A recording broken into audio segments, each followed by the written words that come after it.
की मॅमना औषधाचा ओव्हरडोस दिला जाऊ शकतो. म्हणजे मी जर एका गोळीच्या ऐवजी दुधात भरपूर गोळ्या मिसळून दिल्या तर मला वाटतं अर्धा तासाच्या आतच जानकी मॅम. बेस्ट आयडिया हो. या कामासाठी तुम्ही मला 25 लाख रुपये देताय. पण माझी आणखीन एक मागणी आहे. आता आणि काय तुमची मागणी आहे? काम झाल्यावर 24 तासाच्या आत मला हा देश सोडून जायचंय. मस्कतला सेटल होईल म्हणते आणि त्याची सगळी व्यवस्था तुम्ही करायची. त्या बाई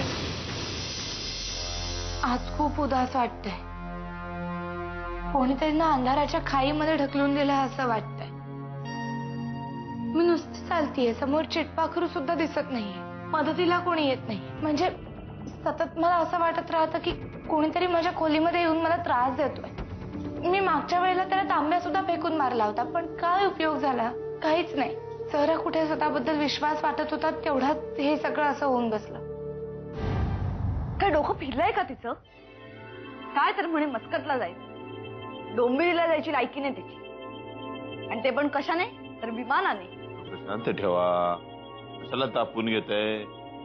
ती भले म्हणाल मस्कतला जायचे, आपण थोडेच पाठवणार आहोत. तुम्हीच सांगितलं ना तिला मी तुमची जायची व्यवस्था करतो म्हणून. हो म्हटलं की अनेक गोष्टी कबूल केल्यात मी, सगळ्या थोड्याच पुऱ्या करणार आहे. म्हणजे पाठवणार मी तिला, शब्द दिल्याप्रमाणे तिला पाठवणार.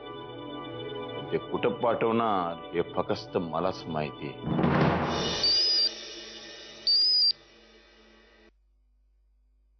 बोला डॉक्टर साहेब. किल्लेदार साहेब, आज मिसेस किल्लेदार टेस्टसाठी येऊन गेल्या. हो कळलं मला. कशा झाल्या टेस्ट? हो अगदी व्यवस्थित.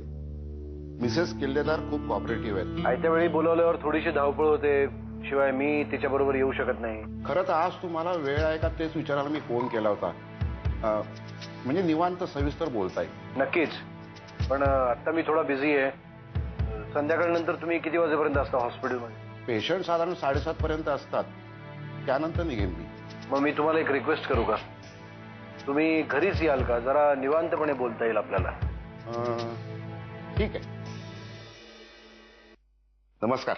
बसा बसा डॉक्टर साहेब, उभं राहण्याची गरज नाही. खरं तर तुम्ही काय विचारणार आहात या विचाराने माझी झोप उडाली आहे. बोला, काय बोलायचं तुम्हाला? आंतरराष्ट्रीय कीर्तीचे डॉक्टर रेळे सध्या भारत भेटीवरती आलेत.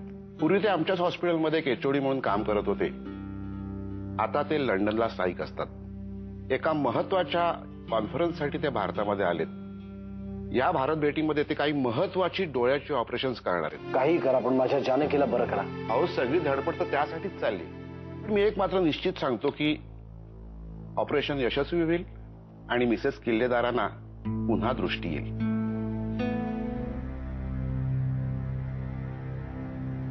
आला तुम्ही? काय म्हणाले डॉक्टर?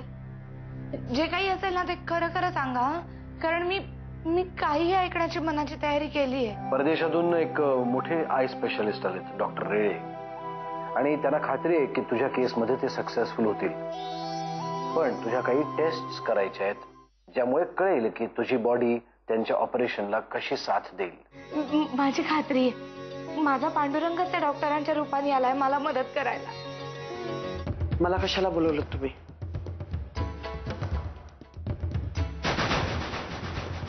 परशुराम किल्लेदार दिलेला शब्द पाळतो.